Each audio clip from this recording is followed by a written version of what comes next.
بسم الله الرحمن الرحيم. الحمد لله رب العالمين والعاقبة للمتقين، الصلاة والسلام على أشرف المرسلين سيدنا ومولانا محمد وآله وصحبه أجمعين. Inshallah, we'll continue from where we left off about responding.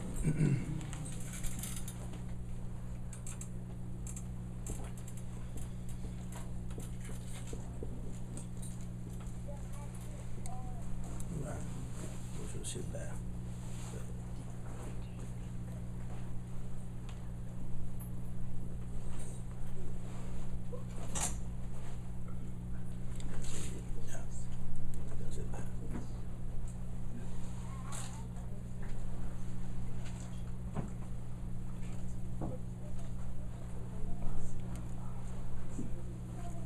So we spoke about responding, and now we'll look into the obstacles.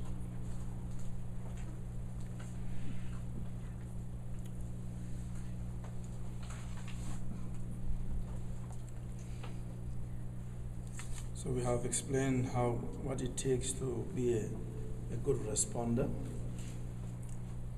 and now we'll explore the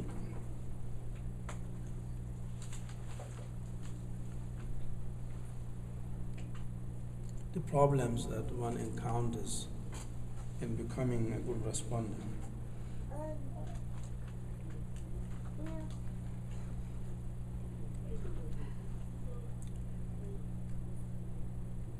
Because it's good to know something, it's also good to know what are the opposites, or what negates that thing. So you may know how to respond, but it's not enough for you to become a good responder until you know what are the problems that you may encounter in trying to become a good responder. So those are very important to know those obstacles as well. I think we started a little bit last week. We spoke about the two major obstacles from which all the minor obstacles branch off. We spoke about that one of them is fear.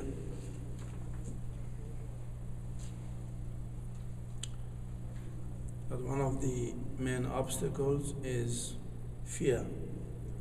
That fear holds you back from responding properly. Either it delays, it prevents you from responding at all, or it delays your response. You respond not in the right time.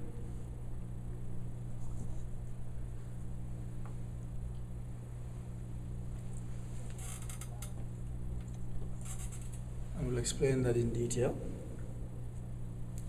And the second obstacle that you face is grief.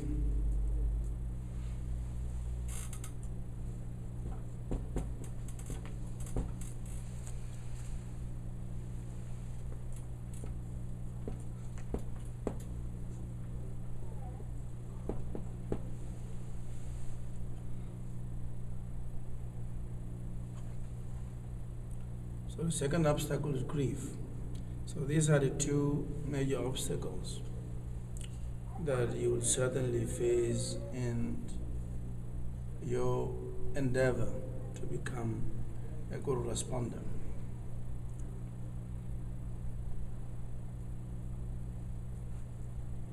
If you are not able to overcome these obstacles, then you will never become a good responder.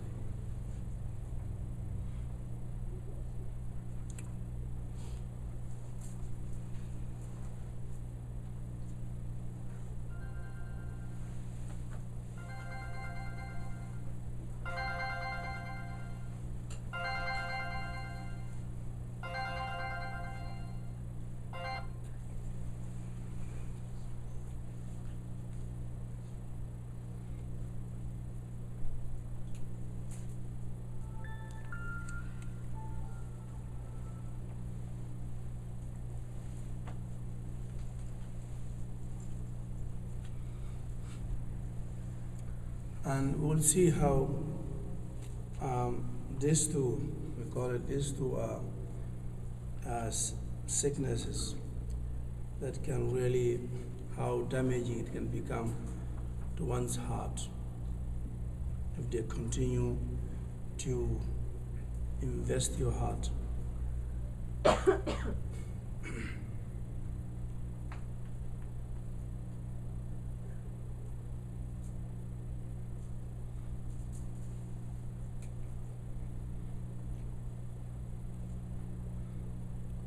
And hence, when Allah always talk about His friends, He always talk about they have no fear, they have no grief. And He talks about His awliya. They have no fear and they have no grief. So, few eyes about that. His friends are those who respond to Him immediately and accurately.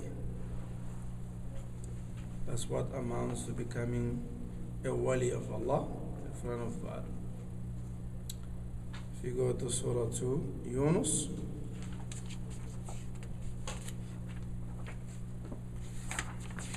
for example, a few examples, but one will do. In verse 62 and 63 of Yunus,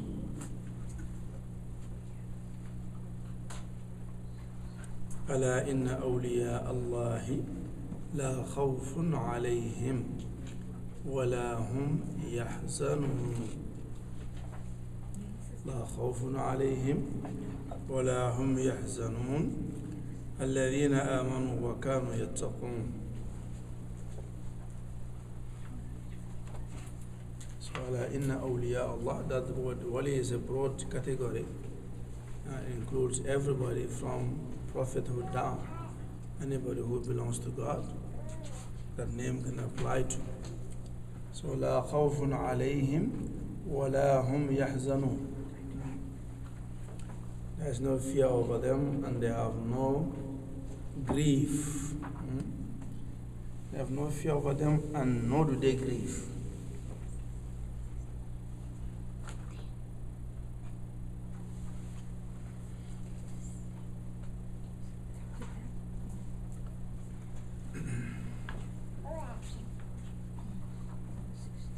Adam? But for those who are on God's side, there is no fear, nor shall they grieve. For those who believe in the conscience of God, 632. 632. Yeah. Shafia? No, verily the allies of Allah, no fear comes upon them, nor do they grieve. It is they who believed and used to guard their souls out of reverence for Allah. Aisha? Those who are close to God shall certainly have no fear, nor shall they grieve, but those who believe and are mindful of God. Okay. So, that's what it takes to be a wali. لا خوف عليهم ولا هم يحزنون. They have no fear and they have no grief. These are the two major hindrances which prevents many people from getting close to God, is fear and grief.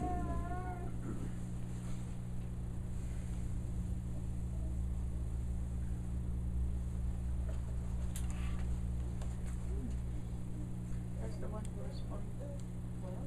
Hmm? Respond well. Yeah, those who have removed fear and grief, they're the one who can respond well. But the only obstacle for you from responding is fear and grief. Sometimes you are aware, you know what it is, sometimes you don't know. It's there because sometimes it can be very hidden within your consciousness.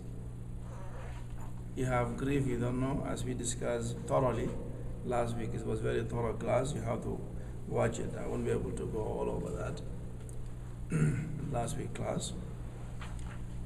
So sometimes this fear can be lodged and hidden within your heart. You have fear, you don't know why you are afraid. And you have grief, you don't know why you grieve. Because there's no reason for you to grieve. And apparently there's no reason for you to fear. But yet you have them. It's because it is hidden somewhere in your heart. So slowly, you have to do a self-reflection until you find out what it is. So last class we discussed what are the methods of dealing with this kind of problems. So we can go over the whole thing again in the class, but I think it's recorded, so if you can watch it.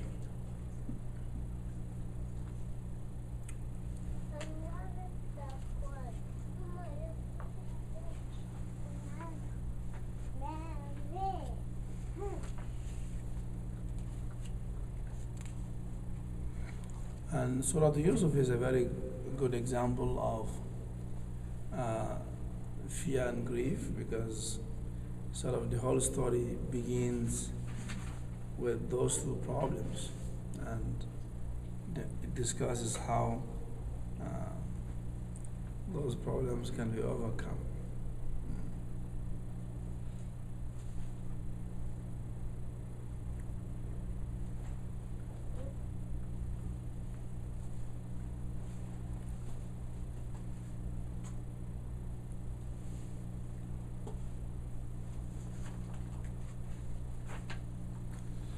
So we said that fear always has to do with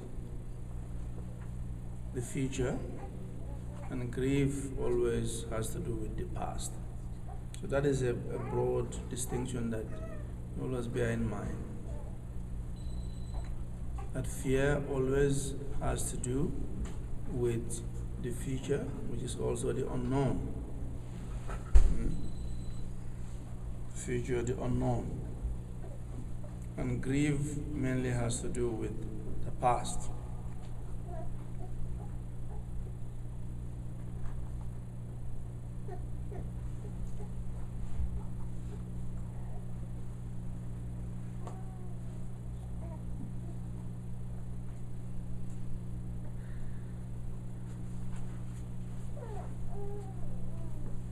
And as we said, that fear of the unknown is can be a big hindrance for people from acting, but they don't know what's going to happen. So because of that, they hold back and wait, and they don't respond on now, because the problem, we want you to act now. That's what responding is. Responding is always about now. You don't respond to the past, you don't respond to the future, you respond to now. That's what all responding is about, the present. That's it. Until you learn to respond in the present, you're not responding at all.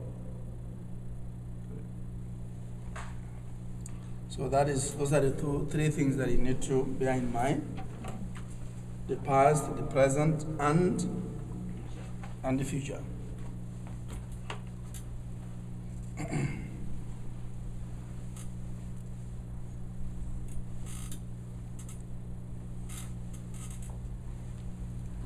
This is the present. So we put fear here, we put grief here. And this is future, also the unknown. And this is past.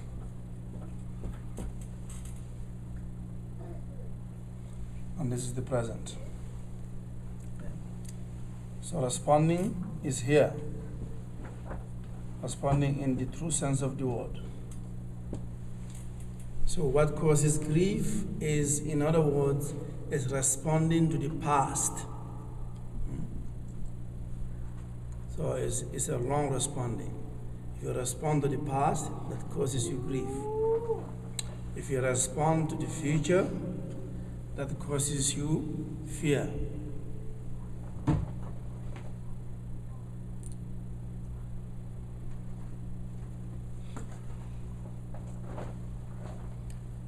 Respond to the present that gives you faith and knowledge and assurance.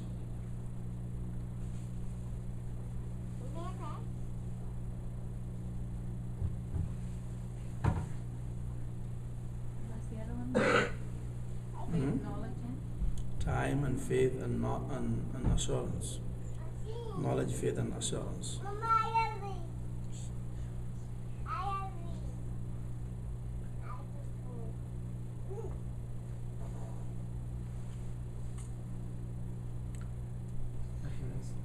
Meaning yakin? Yeah, all of that, yeah. Assurance. Okay. Certitude. Can you give us a small example of how to respond in the presence, like in an example?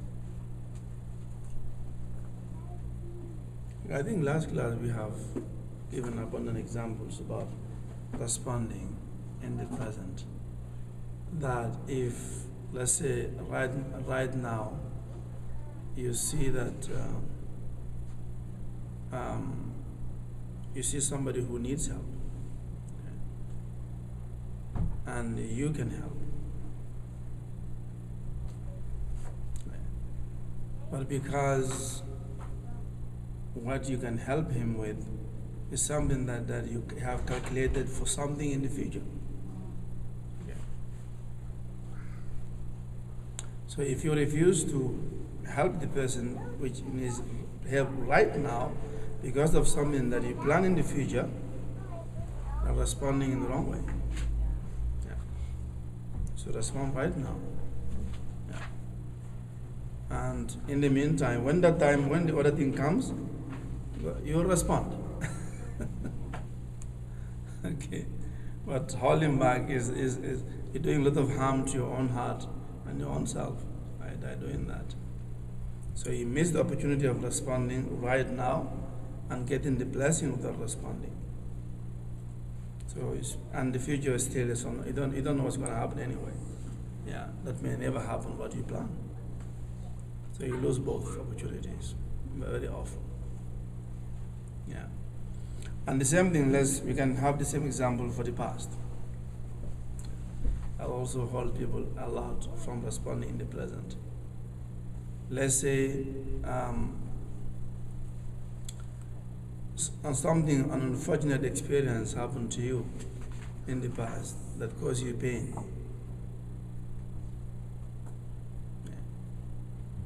So a similar circumstance again presents itself now in front of you. So what you do when you think about what happened to you, he said, in the past, he said, no, this happened to me before. I'm not going to make the same mistake again. Okay. I'm not going to do it. So that's also responding in the wrong way because you're responding to the past. But you don't respond to the past, nor respond to the future. You respond to the present. Even though if the similarity is same. Even though beside the similarities, same. Because if your responding is for God, regardless. You respond for the sake of God, you respond now, regardless of what happened in the past. Because you heard, your most important moment is now. That's why they said, your last minute when you die, your ending is the most important thing. If that is not good, it does not count whatever happened before. Yes, your last moment. So your present is very important. You need to get into that habit. Don't miss the opportunities that are presented to you right now for something that is planned imaginarily in the future. And yet, we sit and do istighfar for the past, but not for the present. The present would be the moment of istighfar of today, and the death can come. Exactly. Yeah. In exactly, yeah. So most people don't live actually a proper life because if you are living in the past, that means you don't live now. So now is wasted. So all your life is just living in the past. Now becomes past again, then you live in the now. Next moment becomes past again, so you keep on living. Oh, and if some people it's the future. They don't live a full life. As it has a different taste. When it began to live this way, it feels a different way. But it's just hard people to get into it. It's a very, very fulfilling life when you respond, you evolve with the present. Very fulfilling. Yeah. But that present is reality, what we live now. That's what reality. It entails everything. It entails Exactly. the pain, it entails the sorrow, it entails whatever is in the present that you have to deal with, right? You have to deal with it. In the moment. But In the once moment. that moment is finished and that situation is past, then you just leave it behind and you deal with the next. Exactly. So Whatever then- it is whatever is in the present, you deal with it.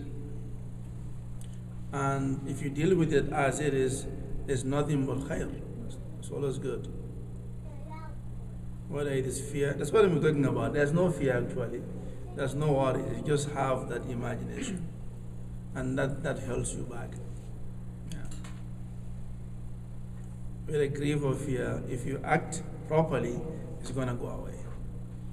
Yeah. If you don't act properly, it's going to perpetuate. You should carry on.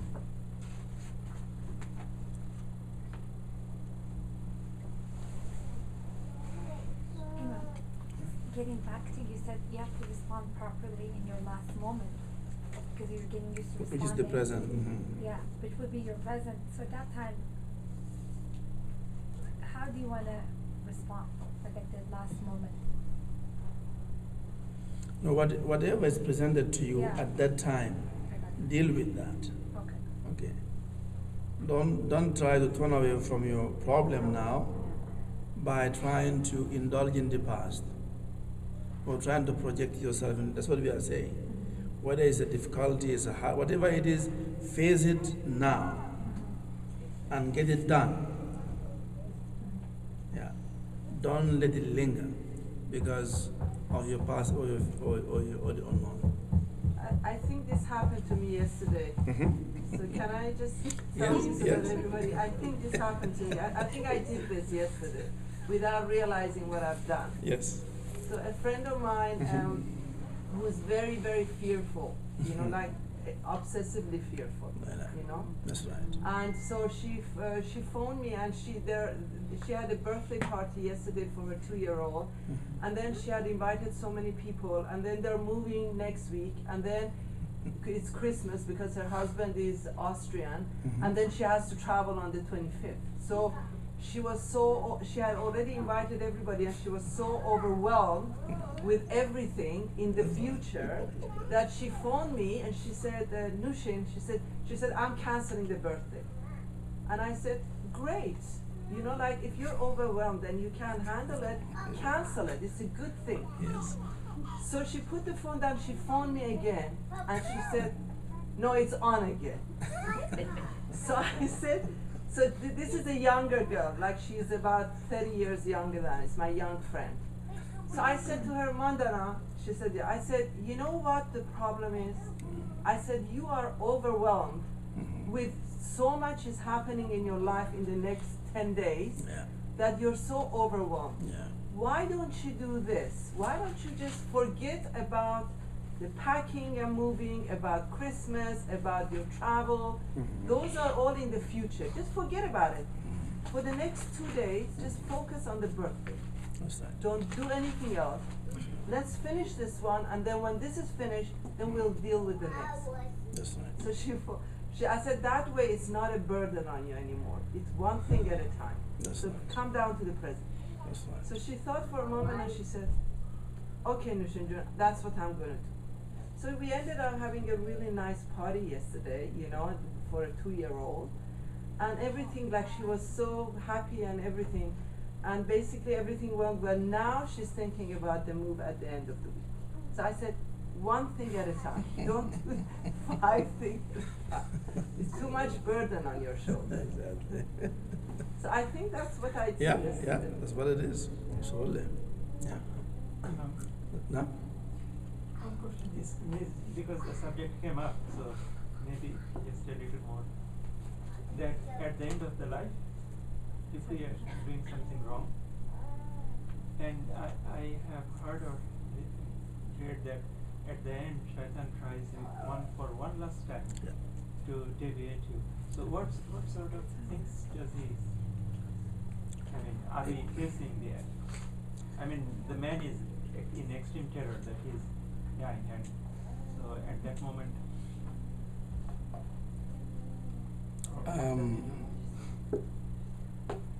Actually, yeah, it's true. At the time when you're about to die, also, is maybe Shaitan may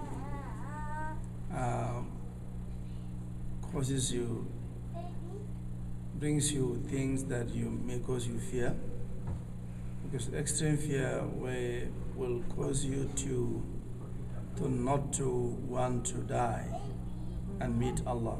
Okay?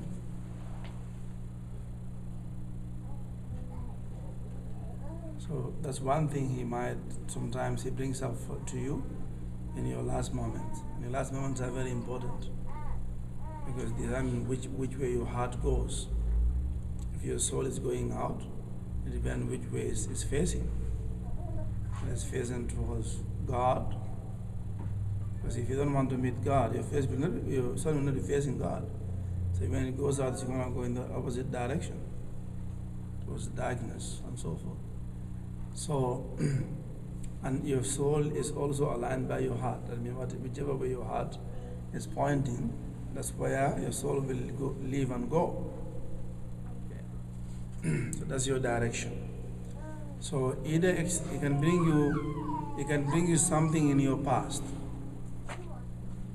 at your moment of death, something that's happened to you in the past, where there is a serious mistake that you made in your past, and he'll bring that up to you at that point in time to cause you to grieve, and that grief can obsess you, can take you over and cause you to forget to remember God. You need to be remembering God at that moment without interruption. So that is something else that can happen. It may bring you memories of the past that are not good memories, that will not influence the presence of your mind at that time. Your mind needs to be present and focused and be with God at that very crucial moment. Because one moment of deviation can be the moment when your soul leaves, in a moment. So you really need to be very focused at that point in time, and should not let your heart swerve even for an inch from pointing in the right direction towards God. So I think I tell you a few times the story of Imam Ahmad, one of the famous scholars, when he was about to pass away, and so he was preparing himself, and he went and took shower and came down and laid down on his bed, waiting for God's judgment. So his family was surrounding him around his bed. So at one point in time, he lost consciousness, and his sons were saying to him that, "Father, you say La ilaha illallah Muhammadur Rasulullah." They were telling him to remember God, and he was saying to them, "Not yet." So, and as he was saying that they were getting frustrated because they said that, why is he saying not yet? This is the time. So they said that, he's a man who lived all his life, serving God, and now he's not saying the right thing. So anyway, at some point he regained his consciousness. So they said to him that, Father, we are asking you to say the Shahada. And you are saying you are deferring it. They say, not yet. Why not yet? That's the time. So he said to them, no, I was not talking to you. I was talking to Shaitan. He was standing here and was talking to me too. And he was telling me that finally, Ahmed, you have escaped me, finally. So I'm telling him, not yet.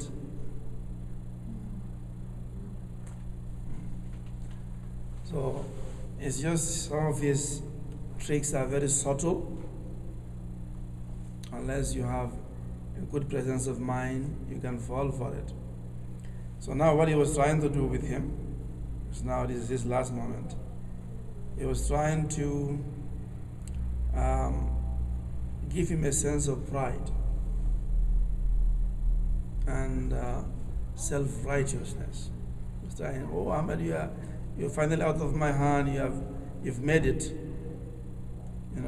so to make it inflate him. So he was very sharp too, he knows. He said to him, not yet, because still my soul is in my body, so the struggle is not over. You can feel confident as yet. So he said, I was talking to him, not you. So these are some of the challenges that you might, but these are challenges that you face all the time. It's just that you don't deal with them in your lifetime. But when you die, you have no choice how to deal with it. If you are used to dealing with it in your lifetime, no problem. How many times that comes to you all the time?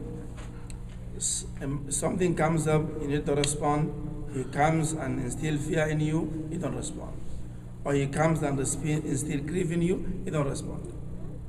In the course of your life. So the same pattern is the same thing. But if you are used to responding properly, all through your life, naturally you respond properly at that moment as well. So you need to get the practice now. For that last moment, which is the ultimate trial of your life. But if you haven't practiced now, it's going to be hard for you. You can't learn in the time of the battle. You learn before you go to the battle.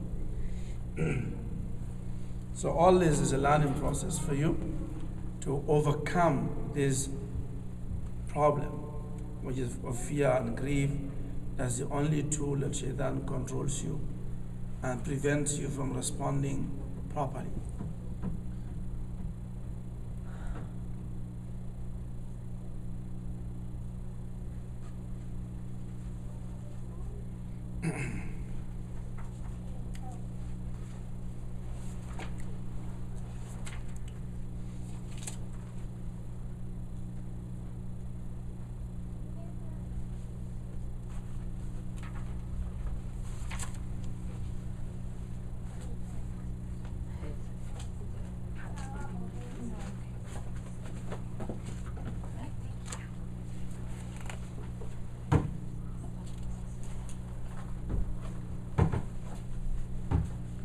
If we come to Surah Al-Hadid, we can look at this too.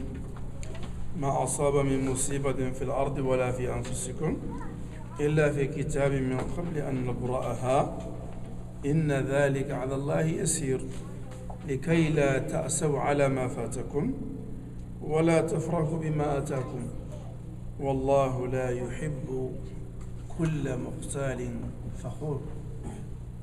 What verse is this?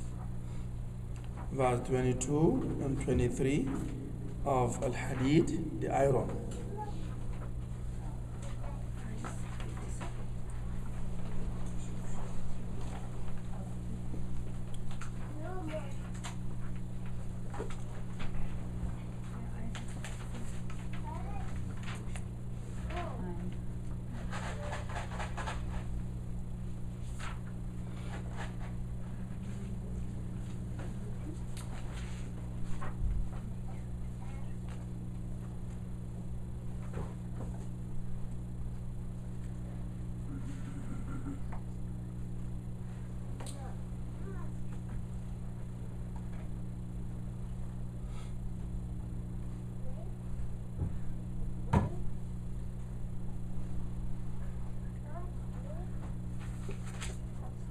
Alam?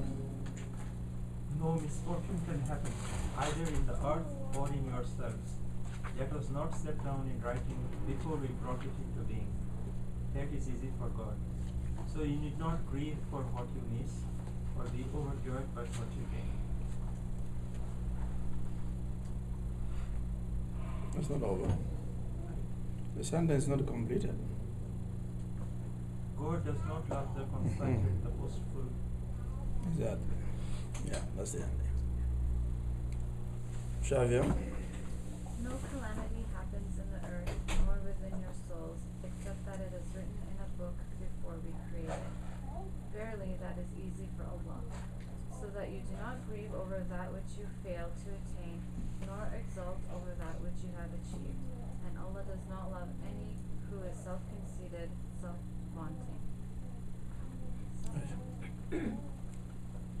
No misfortune can affect the earth or your own selves without its first having been recorded in a book, before we bring it into being. That is easy for God to do, so that you may not grieve for what has escaped you, nor be exultant over what you have gained. God loves neither the conceited nor the boastful. So if you listen to the ayah, it's very clear. First, it tells you that whatever happens is written already in the book before it's manifested in this world.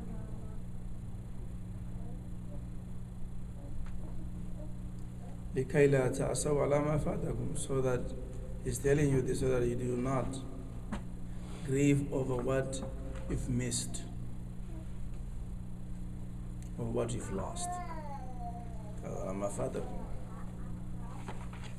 You don't grieve over what you've lost or you've missed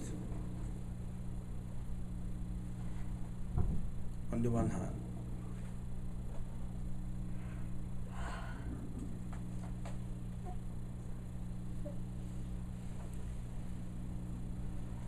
Or no exult in that which you have. Because that exulting in what you have causes you fear over losing it. Because that's the future. Yeah, that's what happens. So it's talking about both of them. لكي لا تأسوا على ما فاتكم. You don't grieve over that which you've lost. It's the past. No exult, that means over rejoice over that which you have. Because that over rejoicing breeds fear of losing it. Yeah. So because you don't know what's going to happen in the future, so you're afraid that you're going to lose what you have. So you have something, but you already have fear over what's going to happen to it. So over rejoicing, that's what it does to you, what you have. So your life is all spent in this way. Either you are mourning over what you've missed or lost and gone by, or fearful about what you have of over losing it. And what's going to happen in the future? Exactly. What's going to happen in the future? So you will never have, your heart will never be at rest. So day by day, hour by hour, your heart is bouncing between these two. Mourning the loss and fearing over losing. Mourning what is lost already and fearing what might be lost again in the future. So, and because of that fear of grief over the past and that fear over losing in the future, that prevents you, holds you back from responding in the present.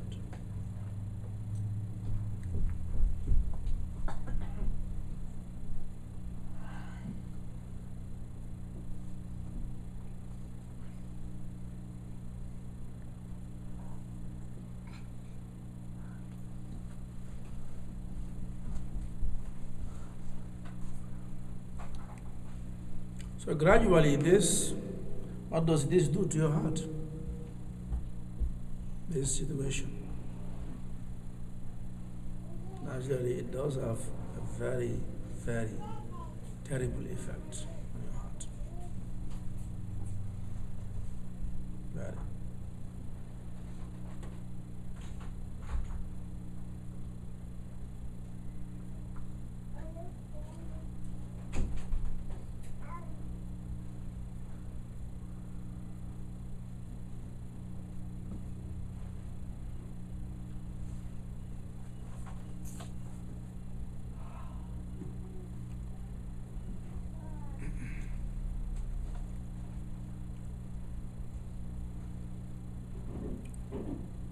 So constant grieving and mourning over the past, it slowly impacts your heart.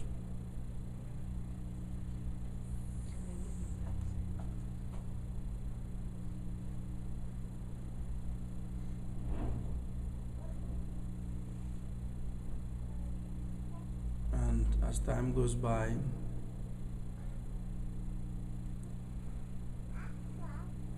the sight of your heart, because a living heart is a heart that sees and hears. But constant grief, it slowly wears out the sight of your heart. Your heart gets dimmer.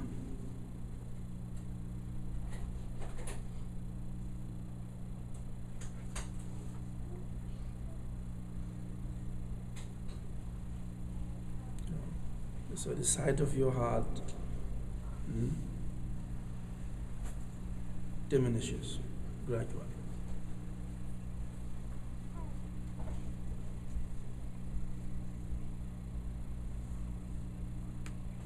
Slowly. And it may reach a point when your heart does not see anymore.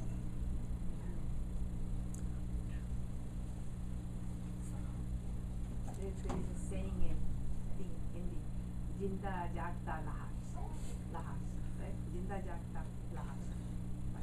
Person is living, not responding. And awake, but it's like a dead body. Yeah, exactly. My mom used to say that a lot. Yeah. Yeah. So maybe outwardly you see him living, but Yeah. outwardly you see, but your heart is completely, totally, Dead. it's not seeing anymore. But it's not that, because dead is, you can be alive and not see. But sight is a higher level of life. There are living that don't see, and they go not by sight, they go by other faculties. But this is one thing, this is one of the symptoms. We're going to come to the others. So if you grieve a lot, and not only it can happen to your heart, that's what concerns us here. That over grieving, if grieving is from the heart, it slowly blinds the heart gradually until it becomes totally unseen. So that's the reason why people develop diseases. Yes, of course. It doesn't affect only your heart, it affects your body too. Especially nowadays, because it's so rampant. Grief and fear is so high in our life, in modern life, that we have all the accompanying sicknesses. Because the nerves they become constantly tense, and they block, they narrow down.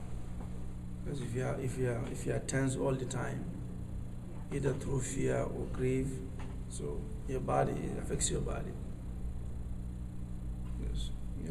your system, your nervous system, it become constricted slowly. Can either cause the diabetes and blood pressure and all that. Actually. But this, if it is limited to the physical sickness, is not as serious as much as the internal sickness. That's what concerns us the most. Your heart. But this is the most important thing in you. When everything else, it's your heart. If your heart is sound, and the rest of your body is sound, as is in the hadith. If your heart gets sick, then the rest of your body is sick. So we need to, take care of our heart as the center of our being. So it grief, this is the major symptom, major sickness, and we'll talk about the symptoms. Once your heart gets blind, what happens to you? What are the symptoms that comes in your life? Naturally. So that's why if you come to a teacher who knows, he'll know what is your problem. He'll look at you and he will be able to tell whether your heart is seeing or not. Because you will show. He will not tell you, but even the way you move, you'll be able to tell what is the condition of your heart, because it does show on your body. When we talk about it. So when we come to, and I'll give you, maybe we should look at that before we move to the other side. Let's go to the story of two ayahs in the Quran.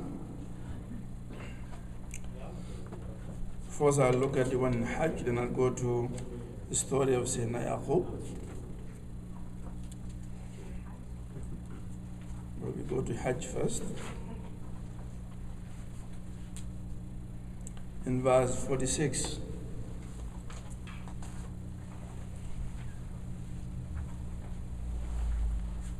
Verse 46. أفلم يسيروا في الأرض فتكون لهم قلوب يعقلون بها أو آذان يسمعون بها فإنها لا تعمى الأبصار ولكن تعمى القلوب التي في الصدور. Adam? But these people not travel through the land to make their hearts understand and let their ears hear. It is not people's ears that are, it is not people's eyes that are blind, but their hearts within their breasts. Shavia? Have they not peregrinated in the land so that they may come to acquire a heart by which to understand or ears by which to hear? Lo, it is not the eyes and the head that go blind, rather what goes blind are the hearts that are in the bosoms. Have these people not traveled through the land to make their hearts understand and let their ears hear? The truth is that it is not the eyes that are blind, but the hearts that are in the bosoms that are blinded. So clearly there is saying that actual blindness is the one that is in the heart. And the cause of that blindness is grief, nothing else. If grief dwells in your heart, it will become blind. You can see with your heart. And if your heart is the governing, that governs you and carries and takes you around, naturally you can't follow the path.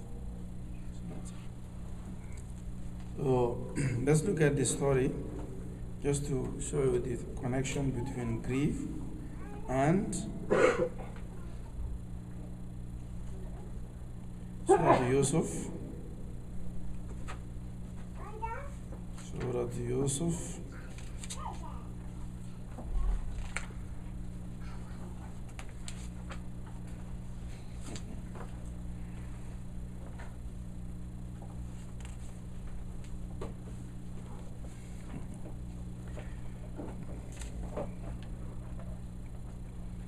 verse 84 of Surah Yusuf.